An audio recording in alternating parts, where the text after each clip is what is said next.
2024 के लोकसभा चुनाव से पहले पीएम मोदी ने एक बार फिर भारत चीन के रिश्तों पर बड़ा बयान दिया है और दोनों देशों के बीच रिश्तों को ग्लोबल लेवल पर अहम बताया है। पीएम मोदी ने अमेरिका की मैगजीन न्यूज़वीक को दिए इंटरव्यू में लोकसभा चुनाव 2024, लोकतंत्र, प्रेस की स्वतंत्रता, राम मंदिर, डिजिटल पेमेंट और यूपीआई के अलावा आर्टिकल 370 का हटना, भारत में मतभेद की शिकायत करने वाले अल्पसंख्यक सहित कई दूसरे मुद्दों पर बातचीत की।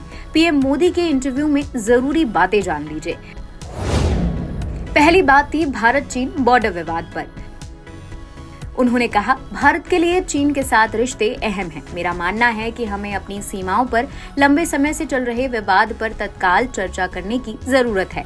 भारत और चीन के बीच स्थिर और शांतिपूर्ण संबंध न केवल दोनों देशों के लिए बल्कि पूरी दुनिया के लिए जरूरी हैं। मुझे आशा और विश्वास है कि राजनयिक और सैन्य स्तरों पर सकारात्मक और रचनात्मक द्विपक्षीय जुड़ाव के माध्यम से हम अपनी सीमाओं पर शांति और स्थिरता बहाल करने और बनाने में सक्षम होंगे। दूसरी बात थी पाकिस्तान की राजनीतिक स्थिति पर।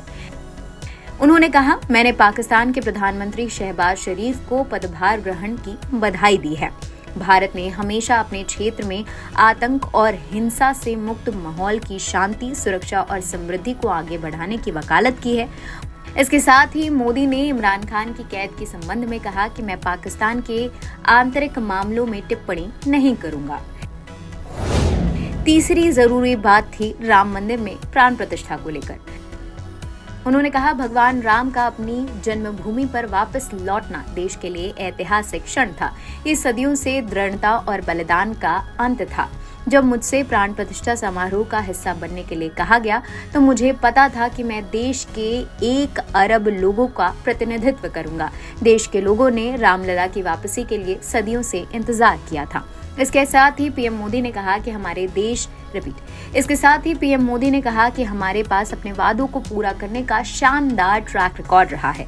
यह लोगों के लिए बड़ी बात है क्योंकि ऐसे वादे सुनने के आदी थे जो कभी पूरे नहीं होते थे। हमारी सरकार ने सबका साथ, सबका विकास, सबका विश्वास, सबका प्रयास के आदर्श वाक्य के साथ काम किया है।